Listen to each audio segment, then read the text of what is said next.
Hello everyone. তো রবিবার খাওয়া দাওয়ার পর কোথাও একটা বিকালটায় ঘুরতে যেতে ইচ্ছা করছিল, তাই বরকে বললাম যে চলো কোথাও একটু ঘুরে আসি। ব্যাস রেডি হয়ে গেলাম আর যাচ্ছি হচ্ছে আমাদের বাড়ির সামনেই আবনি মলে। তো এখানে একটু টাইম স্পেন্ড করব আর তারপরে দেখি কোথায় যাওয়া যায়। কোনো প্ল্যান ছাড়াই চলে এসেছি।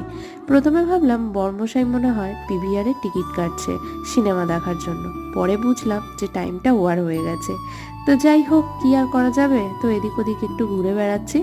আপনি হলো আমাদের খুব পুরানো একটা জায়গা, মানে বিয়ের আগে এখানেই বেশিরভাগ ডেটিং এ আসতাম, তবে সেটা বিয়ের আগে পর্যন্তই। যাই হোক, এখন চলে এসেছি রিলায়েন্সে। অমিত এখান থেকে কিছু ড্রাই ফ্রুটস নিল আর তারপরে এখন বাড়ি যাব বলে ঠিক করেছি। আর এখানে দেখো শান্তার সাথে দেখা হয়ে গেল, খ্রিস্টমাসের জন্য এত সুন্দর করে সাজিয়েছে। এরপর বাড়ি ফেরার পালা।